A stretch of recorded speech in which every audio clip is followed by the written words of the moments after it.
Well, good morning, everyone. Good morning. Good morning. Good morning. Let's see who jumps in first. Who has been waiting? Who has been waiting for this? Let's see who actually hops in here and starts. Oh, we have one. I see. We have one. But I don't see Two. who. Do you see who? Hey, you guys have been waiting for this, haven't you? I know I have. It's Blake. There we go, Blake. Good Pastor job. Blake, good morning. It is so Alyssa. good to see your name pop up on the screen. Alyssa, Nikki, Crystal. I love it. Yes. Come on in. Yes. We got a lot to say in a little bit of time. You know, it is so good to do this together. One of the things Sean and I were talking about is that one of the things that we both equally love about our 21 days together is that it really brings this sense of community as we're Yep.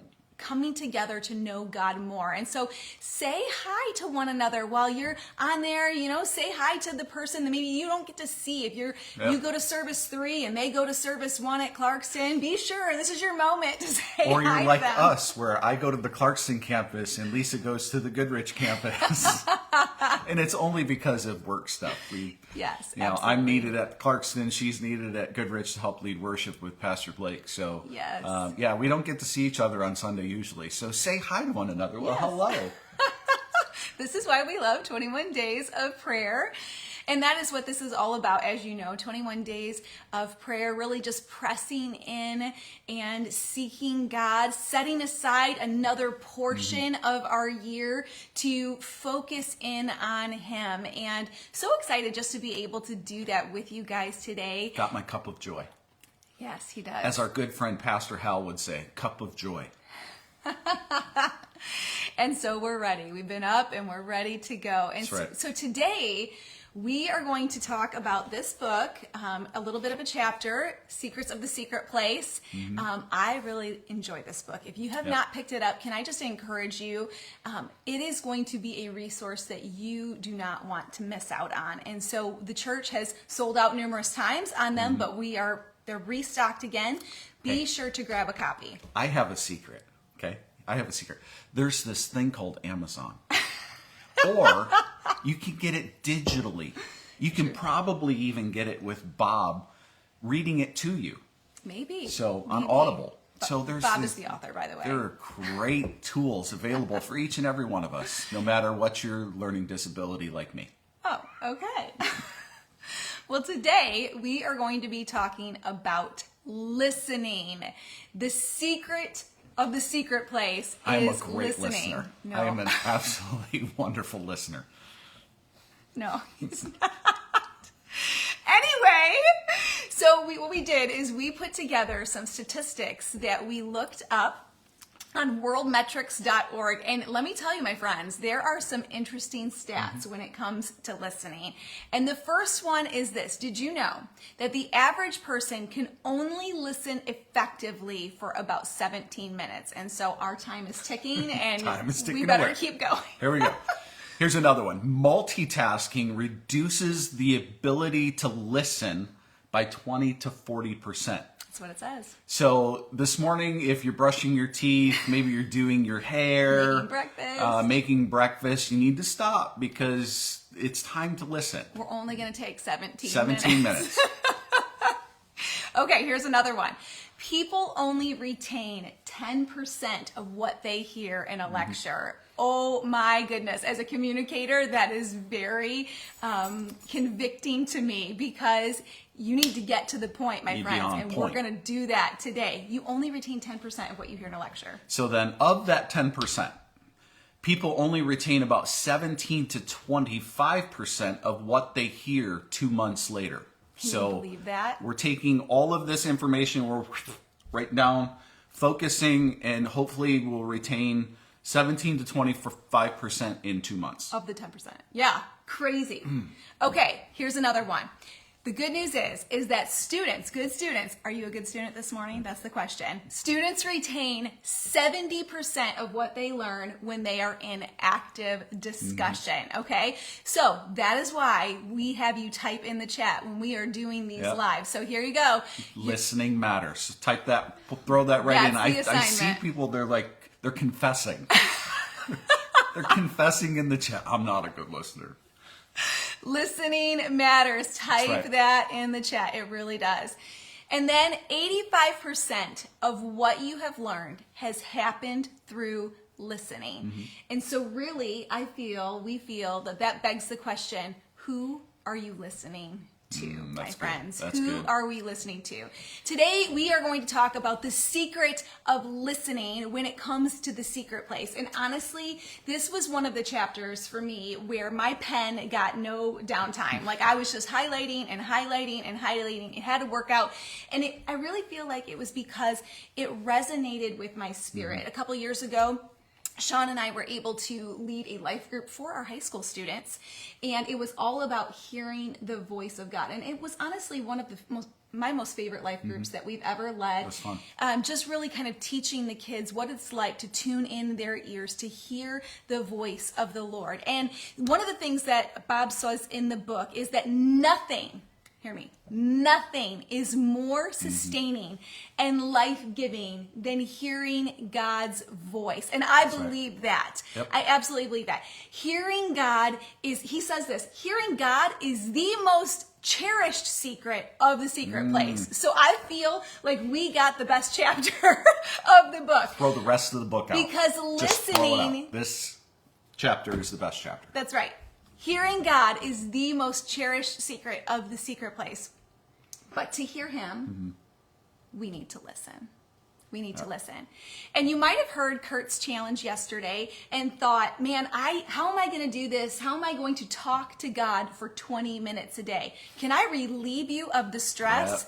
The goal is not actually for you to talk to God for 20 minutes a day. The goal is for you to spend time with God 20 minutes every day. Right. And so our encouragement for you today is that you would allow this 20 minutes that you're setting aside for the next 20 days to be a conversation. Yes. And a conversation is a two-way street, right? That's right. Yeah. You have to listen. You have to talk. So we do a lot of premarital counseling at the church. We love to have fun with all of our young adults that are getting married, and one of those segments that we do is on communication. It's being able to communicate your feelings, communicate what you're trying to get across to that person. And one of the stats that we share with the couples is that an average of 4 minutes per day, just 4 minutes per day, is spent in meaningful conversation. So that means most of the time that couples are talking to each other, it's just administratively. Yep. So meaning this, that, hey, I need you to pick up some milk, or, we need to pick the kids up from soccer or what have you. And couples lose sight of the importance of talking about the deep and meaningful things, sort of like when you were dating each other and you used to talk about all of the wonderful things that you wanted to do, like all of your hopes and your dreams, and sort of looking forward in your lives together. And you used to talk about those things. And once you get married, a lot of times couples can lose that. And so the same thing happens in our spiritual lives. Yeah. I think sometimes we can be administrative with God. We can go to God purely for instruction. Father, tell me what I'm supposed to do. Father, where do I go next? Father, who do I talk to next? How do I handle this situation? And we can make it very administrative instead of just allowing our time with the Lord to be relational. Right. And for it to be a moment where he gets to speak to us the things that are on his heart. And sometimes, my friends, I think that what's on his heart is different than what's on our heart. There's times when we're wanting to know what we should be doing next, but he knows that there's something deep within us. Maybe we're dealing with a root of insecurity, and he wants to speak to us about how much he loves us. He wants to affirm that we are his child. He wants to go deep, and he wants to minister to the heart, because what good is it for us to go out and do all of the things if we are not convinced of who we are in him? He wants us to be founded and grounded in that first before he sends us out. That's right. Yeah. So a lot of times we can make that secret place a transactional time where we just want information from God. Yeah. Just give me the download so I can go do what I need to do. And so we give God our requests, and the world that we live in, we are wanting things from him in that direction, and it gets lost in transaction rather than a time that is God speaking into us. We are just trying to find out what we're going to do for that day. Yeah. And the Bible says cast all of your cares upon him, because he does want us to give him our requests. He wants us to. So please, my friends, tell him what you need from him. But don't let that be a one-sided conversation where that's all you do during your time with him. We want you, the secret to the secret place is when you hear what he has to say. Best chapter. I promise you. Read it twice. I promise you. So we're going to actively learn together. I want you to type in the chat Psalm 95:7. 95:7. Psalm 95:7. It says this: "For he is our God, and we are his people of his pasture and the sheep of his hand. And today, if you will hear his voice." My friends, we're just pausing right there because that is a lot to unpack. What this part of the scripture is teaching us is this: that hearing and listening involves your will. It involves your will, my friends. You have to choose to listen to him. You have to choose to give him time. That's why in our premarital counseling sessions, we talk about you will default to 4 minutes, but there is a way that if you choose, you can have more than 4 minutes of deep and meaningful communication. But it has to be a choice. You have to go in actively listening, actively involving your will.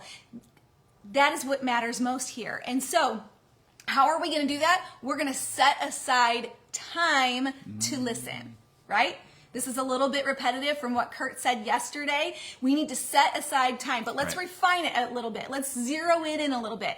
We need to not just take time for him, we need to take time to listen for him. My friends, I want to listen for him. And the other thing that verse says, did you hear it? It says, today, if you hear his voice. Today means it's a daily choice. Right. Every day you get to start over. Each and every day. For 20 days, we are making the choice to listen for his voice. So hearing isn't a yesterday thing, it's a today thing. We have to re-up on our choice to listen for him. And then that verse also uses the word if. Today, if is an you amazing hear. word. If is a great word. Yeah, because it means that our listening is conditional upon whether we engage with him. That's right. So listening requires that we slow down. And I know that is convicting to me. I'm the type of guy who I am go, go, go from the time I get up to the time I put my head on the pillow at night. It is a constant sprint all day long to get everything done that is on my list. And so we have to slow down and give him our full attention. Active listening also requires that we attempt to eliminate potential distractions. And that is the one thing of the enemy that he is so good at, that he will throw a wrench in everything. It will frustrate you to death. Technology, no matter what it is, he will do what he can to distract you and get your attention off of it, especially the time that you are setting aside to spend with Christ. He is going to do everything that he can to distract you from that. So listening requires waiting. And hurry will never be your friend when you are trying to hear from God. We can't force God to talk faster. We can't force him to do our will. All we can do is we must be willing to wait and wait on him. Amen. You know, Brandon got me thinking on Sunday when he got to the end of his message and he had the slide, what if? What if? What if we Such followed a great- kingdom principles versus following earthly principles? What if we learned those lessons and we did the forgiveness and we were, I'm trying to think of all the different parables, but if we followed all of those, what would life be like? And so it got me thinking, what if we listened more in our time of prayer versus just talked? I believe that if we did that, God's words would do things for us that we could never do for ourselves. That's right. Like when we need peace and he speaks peace, he creates peace in that moment. So I want to listen for God's voice. I want to listen for his voice because I believe that his words guide. We see in times all through the Bible where his voice was the guiding it set the trajectory for people as they were working out their path with him. You know, words can also affirm. So just like Gideon, and like Lisa said earlier, maybe, you know, we're going to God with all of the administrative stuff of, you know, where do you want me to go? What do you want me to do? What do you want from my life? And really there's an insecurity inside that God just wants to speak to our hearts and let us know that we are loved by him, by the creator of the universe. And maybe that's you this morning and you need to hear that you are loved by the creator of the universe. Words can also correct when we're wrong, just like Jonah in chapter 4. You know, he was going one way and God needed him to go a different way. And so God corrected Jonah. And I know there's times in my life where I need correction, and God can, you know, speak directly to me rather than using somebody else to speak into my life. But we need correction in our life to change our trajectory and move us and correct us and head us down the right path. I believe his words give wisdom. He can bring creative solutions when we need them. I mean, just imagine Joshua and the walls of Jericho, right? Like that was a pretty creative solution to their situation in that thought of it. in that moment. Like, get out of but Hammer. if we're not listening for his voice, we will miss potentially his creative solutions for the situations that we have.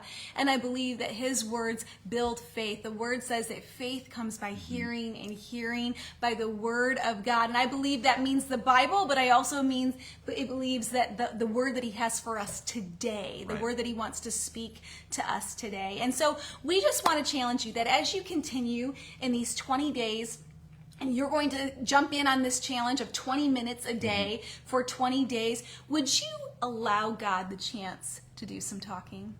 Absolutely. So we've hit our 17 minutes. It's time for us to go. But let me pray for each and every one of you that are out there, that we would be good listeners. Heavenly Father, I thank you for each and every one that is on today, each and every one who has taken time out of their morning, who's taken time, maybe you're watching this later in the afternoon, but Lord, I thank you for each and every person. And so Lord, I pray today is inspiring, that God, today we would stop, we would cast off all of the distractions, and God, that we would be listening intently for your voice. Lord. We know, God, that you are speaking at all times. Yes, Lord, we God. know, God, that you want the best for us, and that, God, you want to speak things into our life, whether it is just an encouragement for today, or, God, you want to lead us and direct us. You want to guide us. You want to encourage us. And so, Lord, today I pray that each and every person who is watching this would stop, and God, they would listen for your voice today. Father, I pray that you would help us to be good listeners, that God, you would correct us in that, and that you would direct us down that path to be a good listener. And so, Father, today, I thank you for each and every one who's hopped on. I pray that you would bless them. I pray, Yes, God, Lord. that today would be an amazing day as they have set you first. Amen. Because, Lord, your word says that if we put you first, that everything else will come into alignment. And so, God, I thank you for each and every one we today. seek you In first, Jesus' God. name, amen. Amen. Amen. Friends, we just pray that you would have an amazing day and that you would spend some time with a little less of this and a little bit more of this. All right. Be blessed and have a great day. Bye-bye. Bye.